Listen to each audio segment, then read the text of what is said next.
Seigneur, je t'invite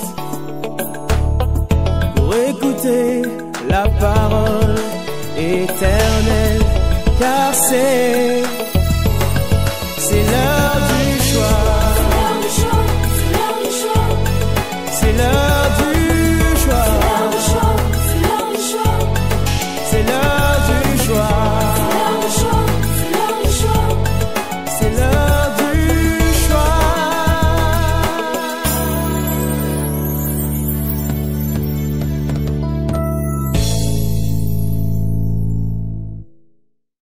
La joie du Seigneur, c'est notre force. Est-ce que tu as la force?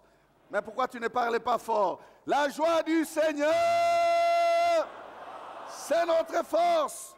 Amen. Vous savez, lorsque vous sortez une grande voix, même les démons,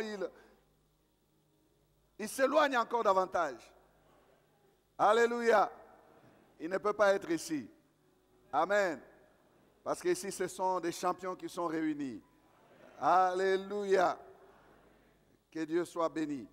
Luc chapitre 4, 16 à 21. Luc 4, 16 à 21. Il se rendit à Nazareth, où il avait été élevé, et selon sa coutume, il entra dans la synagogue les jours du sabbat. Il s'éleva pour faire la lecture, et on lui remit le livre du prophète Ésaïe.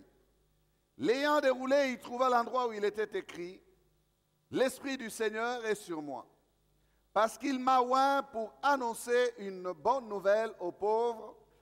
Il m'a envoyé pour guérir ceux qui ont les cœurs brisés, pour proclamer aux captifs la délivrance et aux aveugles le recouvrement de la vue, pour renvoyer libres les opprimés, pour publier une année de grâce du Seigneur. » Ensuite, il roula le livre, le remit au serviteur et s'assit.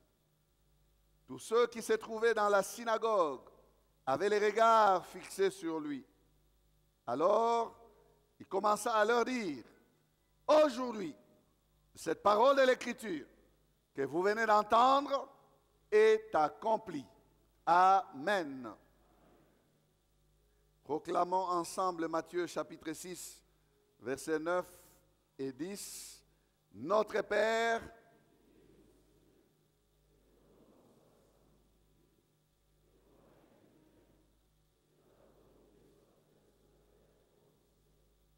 vous les faites comme des religieux. Hein? C'est comme si on était de l'autre côté là. Oh là là. Est-ce que les gens vivants sont ici? On les confesse comme des vivants. Notre Père qui es aux cieux, que ton nom soit sanctifié, que ton règne vienne, que ta volonté soit faite sur la terre comme au ciel. Amen. Bon appétit. Voilà, bien-aimés, nous sommes encore dans les discours et je crois que c'est le dernier message aujourd'hui de ces discours parce que c'est la conclusion aussi. Amen. Nous sommes encore dans ces discours-programmes du roi. Le roi entre dans le monde et il prend le rouleau, il trouve la place où il est écrit à son sujet des choses qu'il va accomplir. Et il termine et dit aujourd'hui, c'est en train de se faire. Cette parole est accomplie. C'est en sa personne que cette parole était en train de s'accomplir. Amen. Alors, nous sommes dans Tite Hervé 15. Et aujourd'hui, nous disons, quand Dieu règne, c'est l'année de grâce. Quand Dieu règne, c'est l'année de grâce. Alléluia. Le 6e point donc, dans ces discours, 6e point à l'action missionnaire du roi qui est descendu sur la terre, c'est pour publier une année de grâce du Seigneur. C'est le point là. Et c'est de là que nous disons, Quand Dieu règne, c'est l'année des grâces. C'est le dernier élément fondamental, bien-aimé, de l'action du grand roi. Publier une année des grâces du Seigneur. Ce point est tellement différent des 5 premiers points. Il est différent parce que si vous lisez seulement pour publier une année de grâce du Seigneur, vous ne savez pas c'est quoi cette année de grâce. Qu'est-ce qu'elle contient, elle a quoi? Mais c'est comme si le Seigneur, après avoir donné des détails, il regroupe maintenant tout en annonçant que l'année est ouverte. Il a publié, il a annoncé ce qu'il va faire en détail. Maintenant, il regroupe le tout. Il dit, j'inaugure. Alléluia. Peut-être que tu ne comprends pas encore très bien, mais tu vas comprendre. Amen. Il regroupe tout dans ce dernier point. Tout ce que le Messie est venu faire, tout ce que Jésus est venu accomplir, se retrouve dans ce qu'il dit ici, publier une année de grâce du Seigneur. Les 5 premiers éléments nous donnent, bien aimés, des détails sur des choses spécifiques. Je disais, aussi longtemps qu'on avançait, voici une catégorie ciblée par le maître. Voici une catégorie. Voici une catégorie. Il a ciblé plusieurs catégories, plusieurs actions à faire, mais maintenant il regroupe tout. Amen. Ce 6e point résume en lui toute l'action missionnaire de la descente du Fils de Dieu sur la terre. Jésus est venu publier une année de grâce du Seigneur. Jésus est venu ouvrir une année de grâce du Seigneur. Il est venu inaugurer une année de grâce du Seigneur. Pour nous, bien-aimés, il nous faut des explications. Parce que nous ne sommes pas dans ce contexte où était Israël. Nous avons du mal à aborder directement ce que signifie une année de grâce du Seigneur. Mais laissez-moi vous dire que pour les Juifs, pour ceux qui étaient à la synagogue, pour ceux qui sont là, qui sont juifs, ils savent à quoi s'attendre. Va-t-il inaugurer une année spéciale différente des années que la loi de Moïse nous a laissées? Oui, parce que les Juifs ont des années spéciales. Ils suivaient les calendriers, ils comptaient les années, et il y avait des années qui étaient particulières pour elles. 2 types d'années particulières pour les Juifs. Le premier type d'année particulière, c'est l'année sabbatique, la 7e année.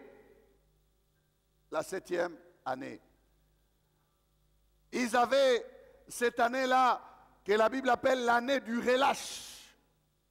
L'année du relâche, qui est aussi donc l'année sabbatique. Ils comptaient 1, 2, 3, 4, 5, 6 ans. La 7e année qui suivait, tout devait se reposer. Tout devait se reposer. Cette année consistait à laisser tout se reposer, que ce soit les hommes ou la terre. Que ce soit les hommes ou la terre. La nature, tout comme l'homme, avait besoin de se reconstituer. Et pour cela, Dieu avait choisi que la 7e année devait être l'année du relâche. La 7e année. 6 ans, on travaillait, on labourait la terre. Mais la 7e année, on ne devait pas travailler. On laissait la terre se reposer. Et on se reposait aussi. On mangeait les productions de la 6e année. Et dans sa fidélité, Dieu disait que la 6e année, la récolte devait être abondante, de sorte qu'elle allait couvrir la 7e année. Alléluia. Quel Dieu merveilleux! Il ne donne pas seulement des principes, mais il fournit aussi des provisions pour que l'homme qui respecte ces principes ne puisse pas manquer. La 6e produisait plus, de sorte que Israël avait des stocks pour que la 7e année, il puisse se reposer réellement. Quelques textes de l'année du relâche, Deutéronome 15, 1 à 2. Tous les 7 ans, tu feras un relâche. Et voici comment on observera le relâche. Quand on aura publié, souligné, publié le relâche en l'honneur de l'Éternel, tout créancier qui aura fait un prêt à son prochain se relâchera de son droit. Il ne pressera pas son prochain et son frère pour le paiement de sa dette. Amen. Une année spéciale, une année tant attendue, car celui qui était coincé dans des problèmes d'endettement soupirait après les dégagements. Et la 7e année, lorsqu'elle arrivait, nous venons de les lire, le créancier devait relâcher, ne plus réclamer son droit, et l'endetté respirer. Celui qui était coincé respirer. Alléluia. Une année que le peuple attendait donc avec impatience pour voir certains problèmes se résoudre. Exode 23, versets 10 à 12. Pendant 6 années, tu ensemenceras la terre et tu en recueilleras le produit. Mais la 7e année, tu lui donneras du relâche et tu laisseras en repos. Tu la laisseras en repos. Les pauvres de ton peuple en jouiront et les bêtes des champs mangeront ce qui restera. Tu feras de même pour ta vigne et pour tes oliviers. Pendant 6 jours, tu feras ton ouvrage. Mais le 7e jour, tu te reposeras afin que ton bœuf et ton âne aient du repos, afin que le fils de ton esclave et l'étranger aient du relâche. Amen. Bien-aimés, vous entendez? Une année spéciale, une année que la terre attendait aussi, parce que la vigne devait se reposer, la ferme devait se reposer, les champs devaient se reposer, l'esclave devait se reposer, le fils de l'étranger devait se reposer, les travailleurs devaient se reposer. Ces principes, Dieu les tire de son propre sabbat à lui. Dieu a travaillé 7 jours, 6 jours, le 7e jour, il s'est reposé. Amen. Il demande à l'homme de faire de la même manière. Et Dieu va plus loin, il le fait en termes, non pas seulement 6 jours, 7e repos, mais 6 ans, 7e année, repos. Amen. Donc, lorsque ces Juifs entendent ça, ils se disent donc qu'il va inaugurer une année spéciale qui sera différente de l'année du sabbat, de l'année du relâche. Il nous apporte une nouvelle année. Le Messie viendra avec une nouvelle année. Déjà, ils se disent ça. Amen. Deuxième type d'année, c'est que cette période, cette période de 7 ans, ce qui va nous donner 49 ans. Après cette période de 7 ans, la 50e année qui devait arriver, c'était l'année qu'on appelle en Israël l'année du jubilé. Ça, c'est le deuxième type d'année qu'Israël attendait. Et Israël attendait aussi cette année-là avec impatience. Parce que c'est une année qui a porté plus que la 7e année. L'année du jubilé. Écoutez, si la 7e année, on a dit tu donneras du relâche. Non, l'année du jubilé, c'est libérer. Ce n'est pas donner du relâche, lâcher un peu. Non, laisser reposer une année et puis 8e année, tu récupères. Mais l'année du jubilé, la 50e année, l'année du jubilé. C'est une année plus que spéciale. Une année plus que spéciale. Non pas qu'on devait seulement faire reposer la terre. Non, non, non. On allait plus loin que ça. La terre qui était vendue revenait à ses anciens propriétaires. Voilà la différence. L'esclave qui était esclave redevenait un homme libre. Il devait sortir l'année du jubilé.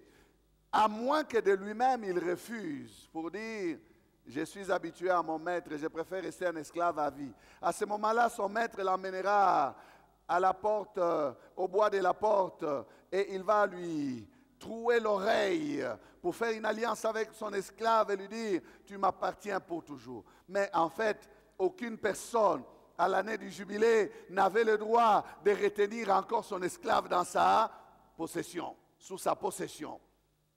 L'esclave était appelé à sortir.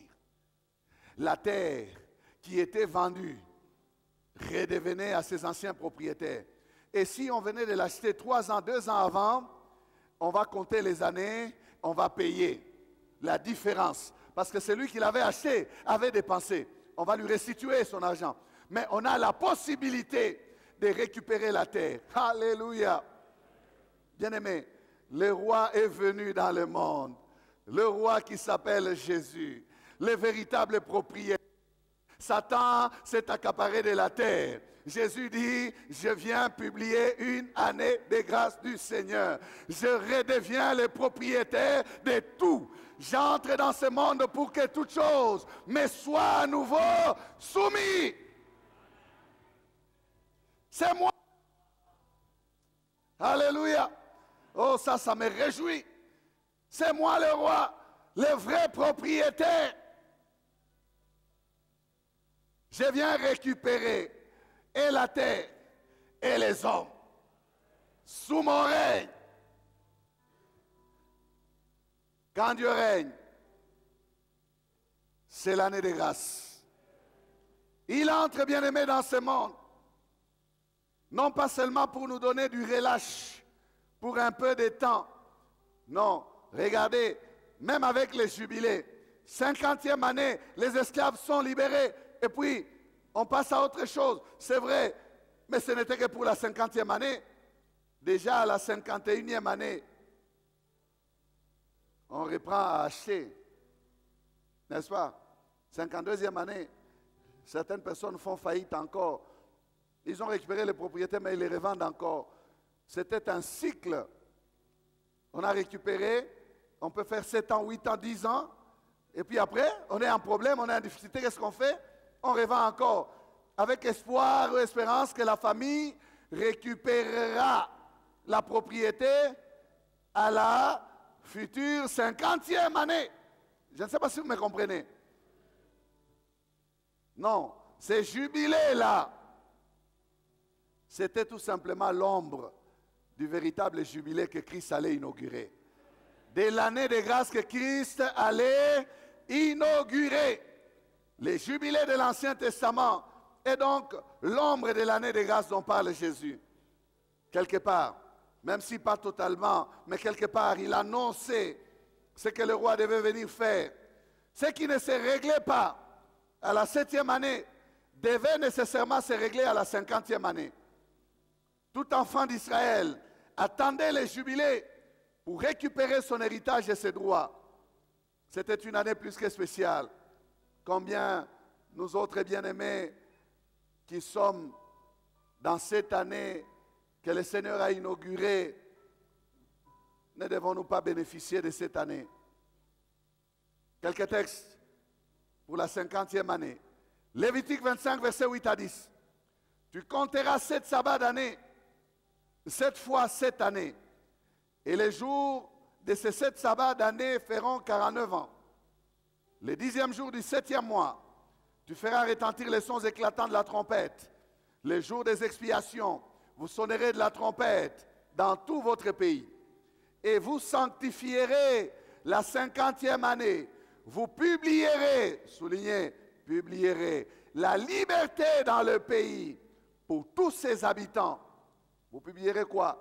La liberté dans le pays pour tous ses habitants. Ce sera pour vous les jubilés.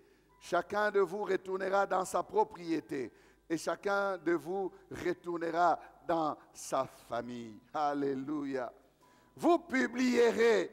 Et Jésus dit quoi? Il vient faire quoi? Publier. Il vient publier. Une année de grâce du Seigneur. Bien-aimés, ce matin, nous comprenons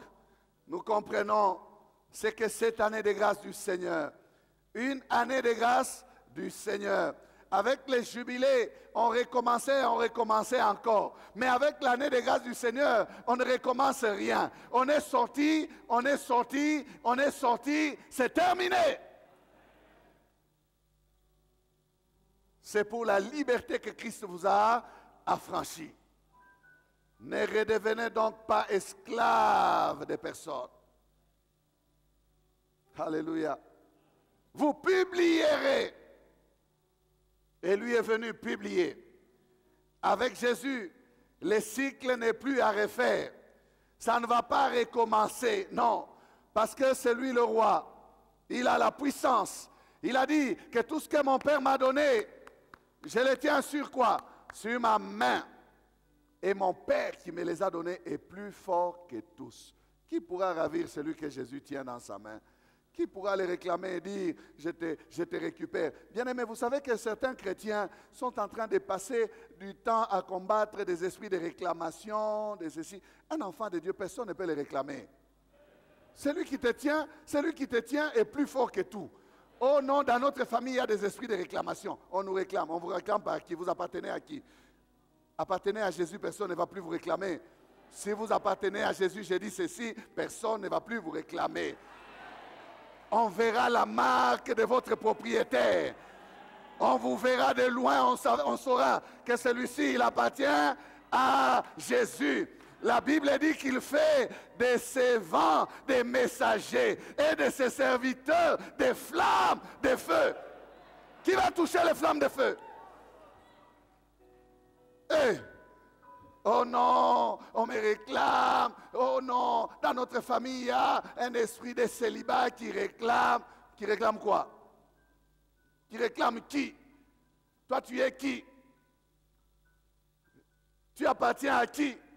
Est-ce que tu sais à qui tu appartiens? Est-ce que tu sais de quel royaume tu es citoyen? Un royaume inébranlable. Aucun empire, aucune nation ne peut se lever, combattre ce royaume et le vaincre. Non. La pierre qui tombe sans le secours d'aucune main, elle écrase tout. Amen. Elle écrase tout. Bien-aimé, il est venu publier une année de grâce du Seigneur. Une année de grâce du Seigneur. Alléluia. Publier une année de grâce du Seigneur, c'est donc publier un nouveau régime. Ah, un nouveau régime. C'est publier un nouveau régime. Une manière nouvelle de régner, de diriger. Publier une année de grâce du Seigneur, c'est publier un nouveau genre de jubilé. Pas les jubilés qu'Israël a vécu, mais un jubilé plus fort, plus durable, plus puissant que l'ancien. Un nouveau règne est inauguré. Les jubilés duraient 1 an. L'année de grâce dure longtemps, très longtemps. Bien-aimé, depuis qu'elle a commencé à l'entrée de Christ dans ce monde, elle n'est pas encore finie. Elle continue. Nous sommes encore dans l'année de grâce.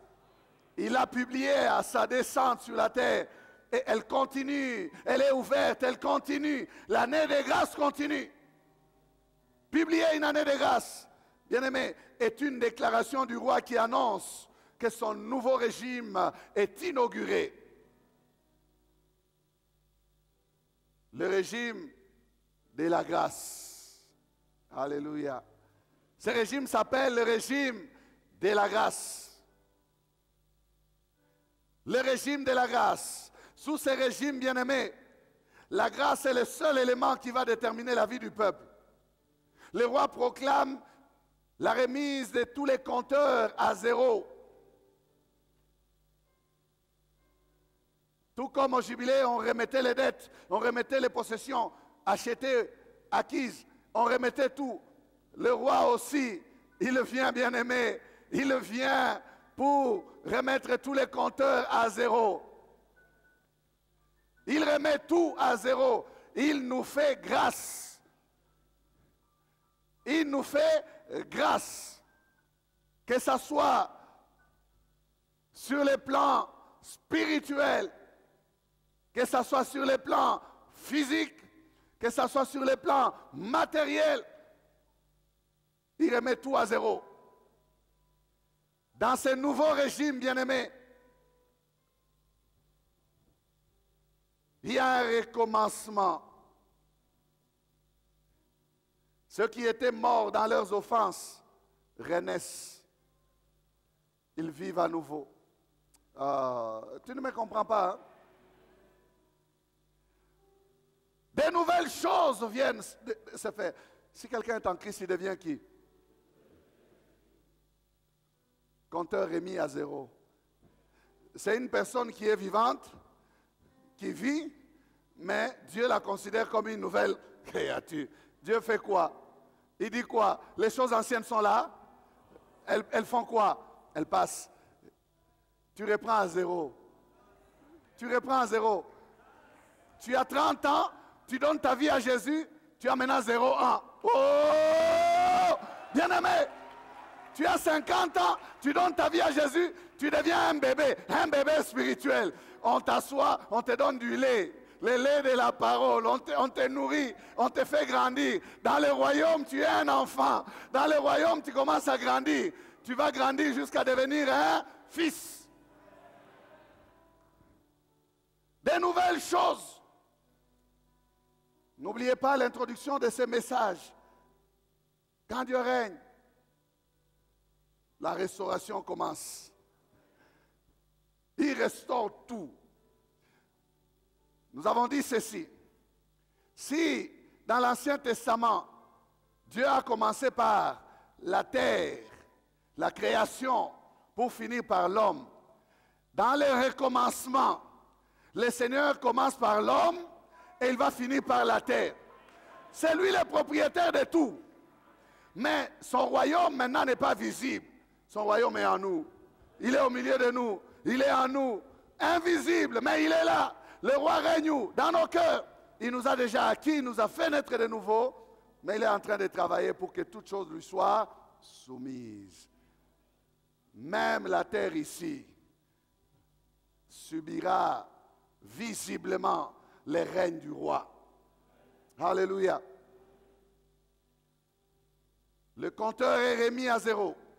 Pour ceux qui sont en Jésus, la grâce agit en disant, il n'y a donc plus de condamnation. Pourtant, ils devaient être condamnés. Les pécheurs peuvent recevoir les pardons sans payer la caution, sans payer les amendes. Les esclaves peuvent sortir libres. Les endettés se retrouvent avec des remises de leurs dettes. Ceux qui avaient perdu les propriétés peuvent en acquérir de nouvelles sous le régime de la grâce. Des choses perdues autrefois dans le monde, dans le Seigneur, nous les retrouvons, nous les récupérons encore meilleures que celles que nous avions perdues. Amen. La grâce, c'est le régime de la grâce. Le roi a lui-même pris à son compte, bien-aimé, la facture. Il ne demande à personne de payer parce qu'il a tout payé. Il ne demande à personne de fournir des efforts parce qu'il a tout accompli. Dans ce régime de la grâce, l'homme est là que pour accepter et recevoir. C'est si tu crois, tu verras. Si tu crois, tu recevras. Si tu crois, tu seras sauvé. La seule base de jouir, de bénéficier de la grâce, c'est la foi. Par grâce au moyen de la foi. Sous ce régime, bien-aimé, de la grâce, tout ce qui nous est demandé, c'est de croire. Croire, c'est quoi? Croire, c'est changer de camp. C'est dire, je suis du côté du diable. J'accepte le règne du roi. Je passe du côté ici. C'est ça, croire. Je deviens enfant de Dieu. Et je commence à vivre par la foi. Je change de royaume. Je change de maître. Je fais confiance au Seigneur et je marche en lui obéissant. Les bénéficiaires que nous sommes, nous n'avons qu'à nous placer, bien-aimés, sous son règne en croyant. Il n'y a pas autre chose à faire. Il n'y a pas de gymnastique à faire. Il n'y a pas d'initiation à faire. Rien que la foi. C'est par la foi, c'est par la foi, c'est par la foi. Pas par autre chose, par la foi. Quand il dit, il vient publier une année de grâce du Seigneur, le roi vient inaugurer une nouvelle alliance.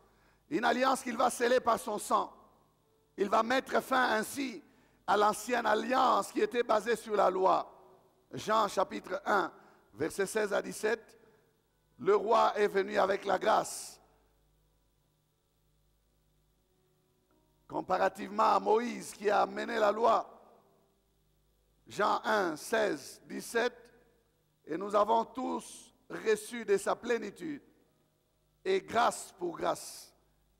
Car la loi a été donnée par Moïse, la grâce et la vérité sont venues par Jésus-Christ. Alléluia. La grâce est venue par qui? Par Jésus-Christ. Voilà pourquoi quand Ésaïe annonce ces choses 700 ans avant, 8 siècles avant, quand il les annonce, Ésaïe dit, publiez une année de grâce du Seigneur. J'aime bien comment il appelle cela. La grâce du Seigneur. Une année de grâce du Seigneur. Ce n'est pas la grâce présidentielle. Ce n'est pas la grâce d'un homme. Non, non. Ce n'est pas la grâce des institutions humaines. Non. C'est la grâce du Seigneur. La grâce du Seigneur. Cette année, c'est une année de grâce du Seigneur, du roi. Alléluia. Imaginez une ordonnance publiant la grâce du Seigneur qui vous est remise pour votre vie. Qui pourra vous faire encore quelque chose? Vous avez été gracié par le roi des rois. Qui pourra vous condamner? Vous avez été gracié par la plus haute des institutions qui soit. Qui pourra vous remettre encore sous son joug? Personne. Il appelle la grâce du Seigneur. Une année de grâce du Seigneur. Dites avec moi, une année de grâce du Seigneur. Ça veut dire que c'est une grâce qui vient d'en haut. Une grâce qui vient du ciel. Une grâce extraordinaire. Une grâce qui dépasse toutes les grâces de la terre. Bien-aimés, les hommes peuvent vous faire grâce. Mais ce n'est pas comme Dieu. Lorsque Dieu vous fait grâce, c'est terrible, c'est extraordinaire. Cette grâce qui descend d'en haut, vous savez, la grâce qui descend d'en haut a la puissance de bouleverser les choses qui sont en bas. Lorsque quelqu'un a trouvé grâce aux yeux de Dieu, pour que Dieu les place quelque part, même quand on les combat, personne n'arrive à les vaincre. Pourquoi? Parce que le ciel a opté pour lui. Lorsque le ciel a décidé, bien-aimé, oh, la terre ne peut qu'exécuter. La terre ne peut que constater. La terre ne peut que se rendre compte que c'est quelqu'un ici. Non, non, c'est quelqu'un qui a une grâce qui nous dépasse. Cette grâce vient d'en haut. Elle est céleste. Elle est divine. Elle est puissante. Elle est abondante. Dieu la met à notre disposition. C'est la grâce du Seigneur. Une année de grâce du Seigneur. Les summum où elle a coulé cette grâce, c'est Golgotha.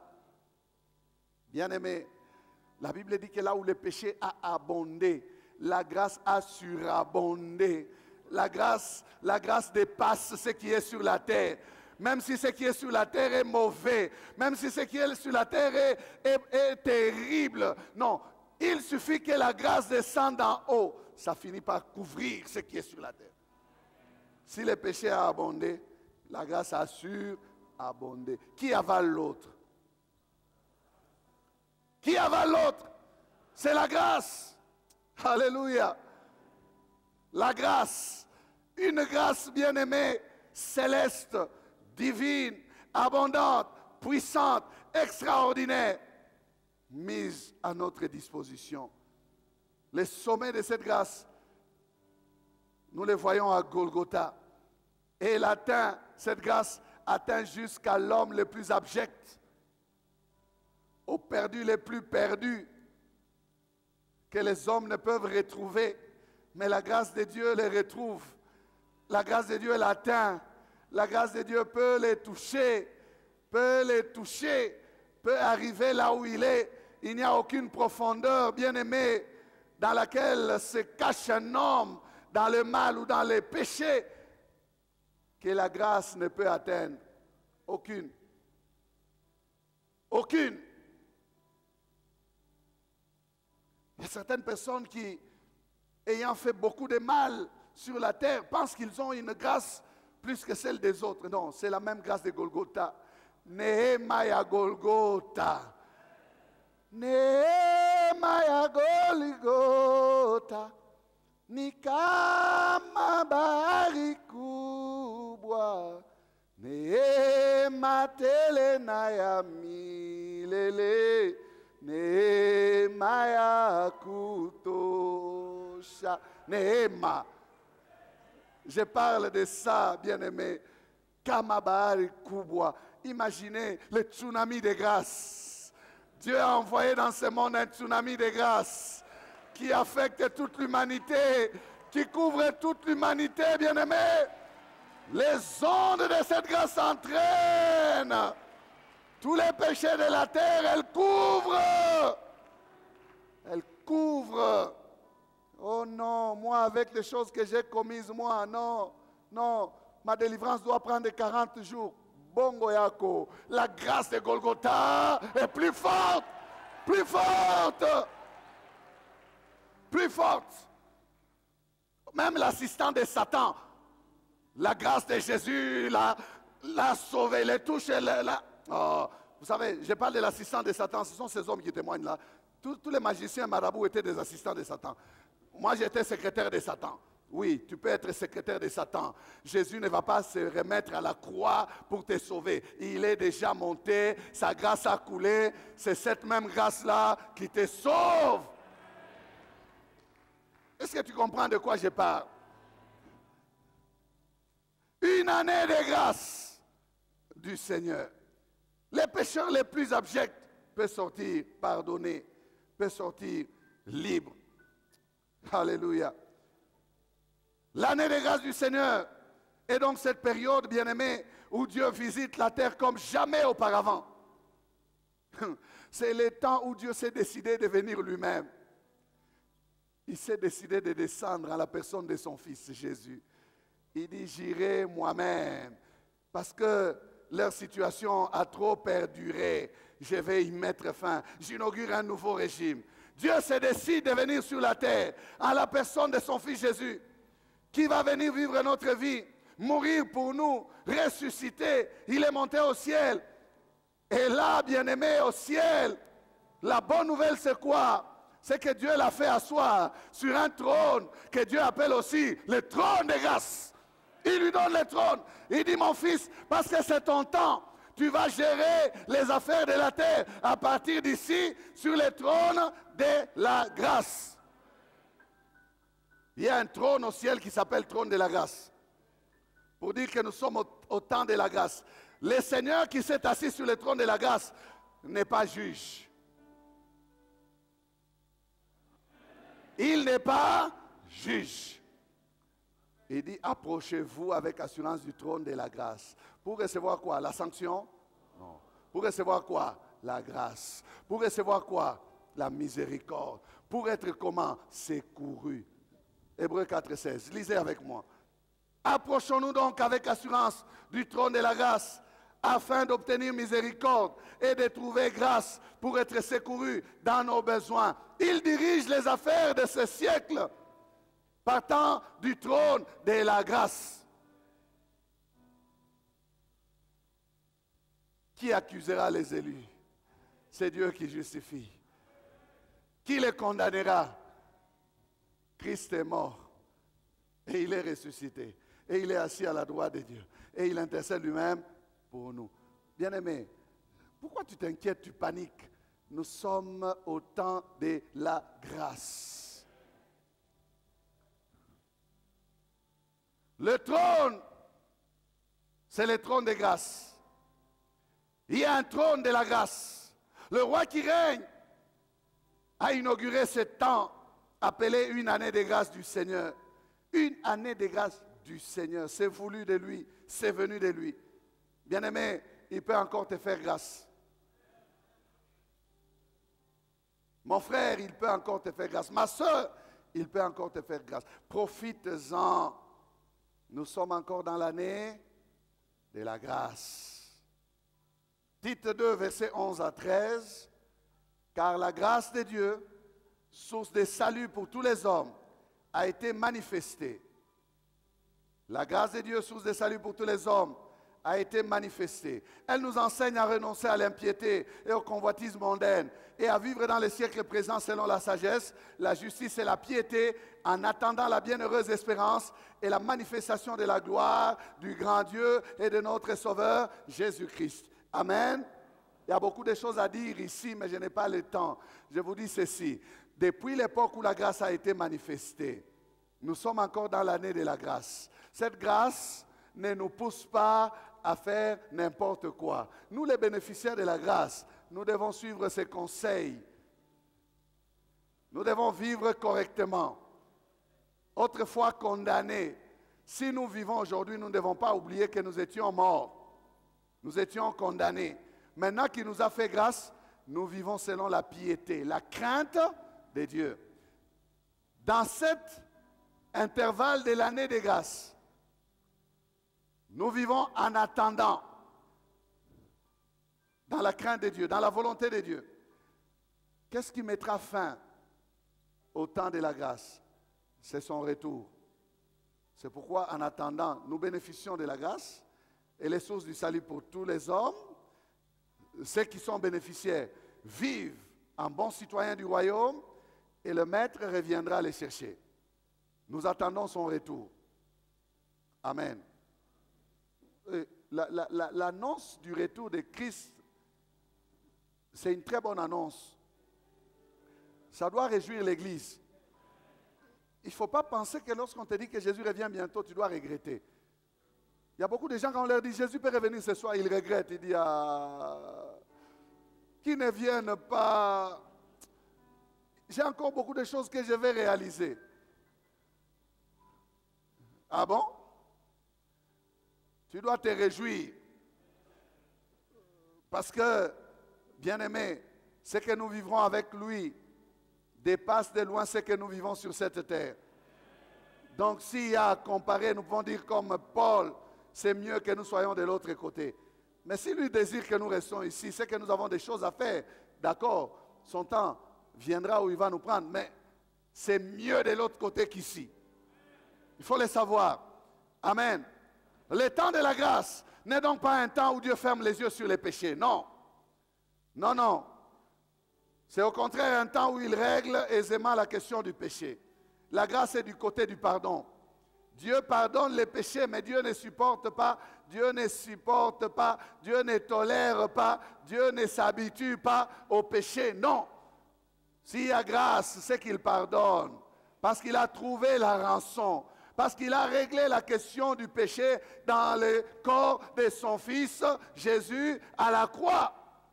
Amen. Ce n'est pas qu'il a vieilli.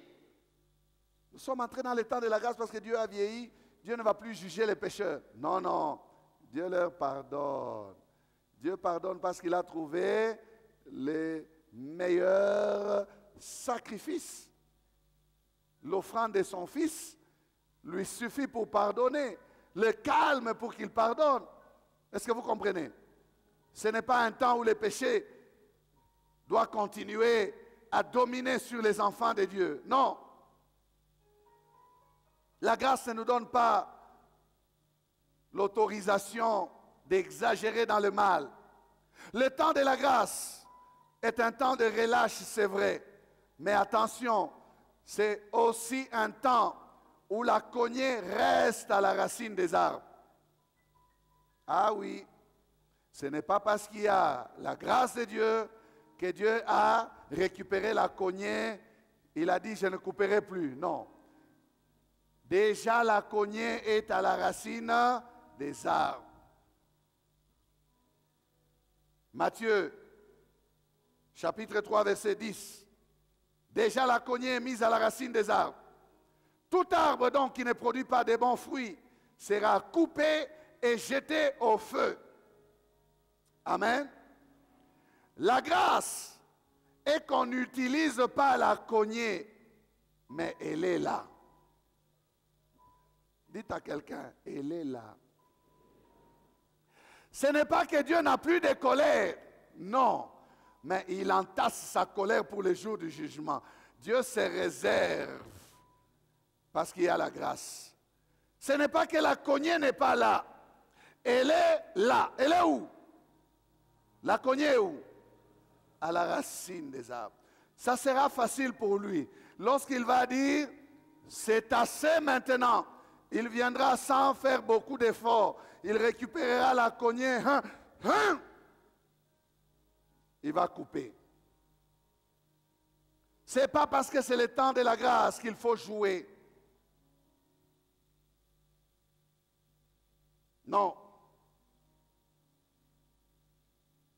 La grâce, c'est cette rallonge que bénéficient ces mauvais arbres. Le maître n'est pas pressé de les couper. C'est ça la grâce.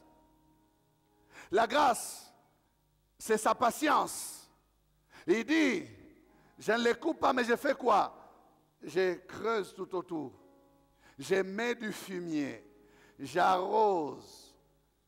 L'année prochaine, c'est une année, hein? Attention, c'est toujours une année. L'année prochaine, je reviendrai. Je vais faire quoi? Je vais voir. S'il n'y a pas de fruit, qu'est-ce que je ferai? La cognée n'est pas loin. Je récupère et je coupe. La grâce, c'est donc cette patience. C'est donc ce travail que Dieu fait. Il ne veut pas que les pécheurs meurent dans son péché. Il use de patience, ne voulant pas qu'aucun périsse, mais que tous parviennent à la repentance. Dieu ne veut pas la mort, même pas d'un seul. Même pas d'un seul. La grâce, c'est quoi, bien-aimé? La grâce, c'est que Dieu a préféré frapper l'arbre vert et laisser l'arbre sec. Donner du temps à l'arbre sec pour qu'il porte encore des fruits. Mais attention, il a dit, si on fait ces choses à l'arbre vert, qu'en sera-t-il pour l'arbre sec? C'est ça la grâce. Tu as un arbre sec qui devait être coupé depuis longtemps. Mais le fait que tu sois là, c'est la grâce. Considère la grâce de Dieu et porte des fruits. Porte des fruits, mon frère. Amen. Le maître n'est pas pressé de te couper. Il laisse. C'est ça la grâce. C'est la grâce du Seigneur. Non, aucun homme ne peut faire cela. Regarde comment les hommes ont été impatients avec toi. Impatients. Impatients pour te juger. Impatients pour t'éliminer. Certains t'ont effacé de leur répertoire à cause de tes fautes. Mais s'il y a quelqu'un qui te supporte, c'est celui-là, le Maître, le Seigneur. Il n'a jamais été pressé de t'effacer. Lui n'a jamais été pressé de te rejeter. Regarde seulement, regarde. Comment on t'a fait signifier tes incompétences. Comment on s'est débarrassé de toi. Mais lui, il te fait grâce, il dit, j'ai patiente. J'ai encore confiance en toi. Voilà pourquoi, bien-aimé, quand la Bible parle de la grâce, elle dit que personne ne la foule aux pieds. Parce que le châtiment qui tombera sur lui sera pire. Elle a coûté. Pour nous, ça semble être gratuit. Mais pour Dieu, son Fils est passé par là. Est-ce que nous comprenons? Nous sommes dans cette année-là. Une année de grâce du Seigneur. C'est la grâce du Seigneur vraiment. Ce n'est pas la grâce d'un homme. C'est la grâce du Seigneur. Je vais atterrir, bien-aimé, pour dire que cette grâce aura une fin. Elle ne sera pas continuelle. Quand Jésus lit ce texte, Jésus s'arrête sciemment à la grâce du Seigneur. Il s'arrête là. Mais quand vous allez dans Ésaïe, il y a la suite. Il ne lit pas la suite pour dire que dans sa première mission, il n'est pas venu pour ce qui suit, il est venu pour la grâce. Ésaïe 61, verset 2.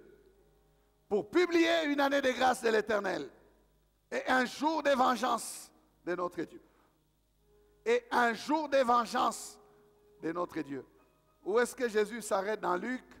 Il s'arrête à une année de grâce de l'Éternel. Point. Il s'arrête là, il met un point. Pourtant, il y a une virgule. Et la suite, c'est quoi? Un jour de vengeance de notre Dieu. Le Seigneur s'arrête volontairement à une année de grâce. Il ne continue pas la lecture pour dire, dans ma première mission, je suis venu inaugurer une année de grâce. Mais dans mon retour, quand je reviendrai après, il y aura un temps de vengeance. Le même qui est assis sur le trône de la grâce, c'est le même que Dieu a choisi et a établi comme juge des vivants et des morts. C'est Jésus. C'est le même. Pour l'instant, il est sur un trône de grâce.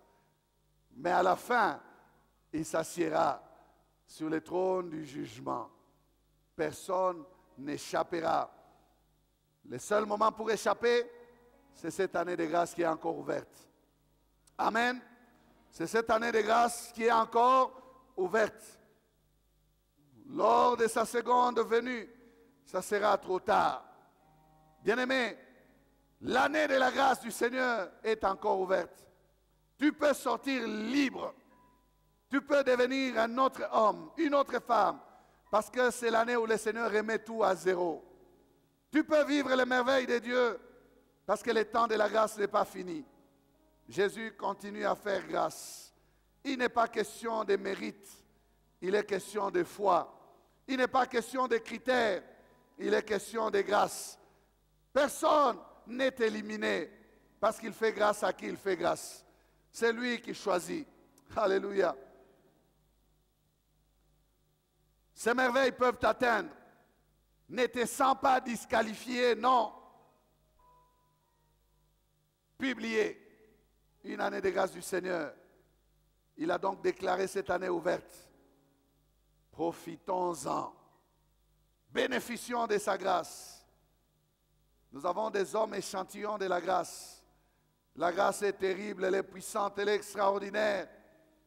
Des hommes comme Paul, bénéficiaires de la grâce de Dieu. Il peut témoigner, lui-même dire, je suis ce que je suis par la grâce de Dieu. Amen. Des femmes comme Marie de Magdala. 7 démons ont été chassés d'elle. Bénéficiaires de la grâce de Dieu. Des femmes comme cette femme cananéenne. Une femme qui n'est pas d'Israël. Une femme qui ne peut pas bénéficier du pain des enfants. Mais qui a trouvé grâce. Elle a reçu le pain. Pain destiné aux enfants. Comment peut-il recevoir ce pain? La grâce. La grâce. La grâce. Je ne sais pas s'il y a un échantillon de la grâce de Dieu ici. Je ne sais pas s'il y a quelqu'un qui peut dire, comme on aime dire en lingala, Ngayoyo soki yesute. Oh, je ne sais pas s'il y a quelqu'un. S'il y a quelqu'un ici, est-ce qu'il y a quelqu'un ici qui peut dire, je ne suis qu'un échantillon de la grâce du Seigneur. Quelqu'un qui peut dire, réellement, quand Dieu règne, c'est l'année de la grâce. C'est l'année de la grâce. Peut-être que tu n'as pas encore commencé à vivre les résultats de cette grâce hein, tu n'as pas encore... Non, non, ne sois pas pressé. Tu te poses beaucoup de questions. Je te calme ce matin, je te rassure que nous sommes encore dans l'année de la grâce. Le roi qui règne sur le trône de la grâce te fera grâce. Quelqu'un a dit, quand Dieu te fait grâce, ça provoque des actions de grâce. Tu auras des actions de grâce. Baissons la tête.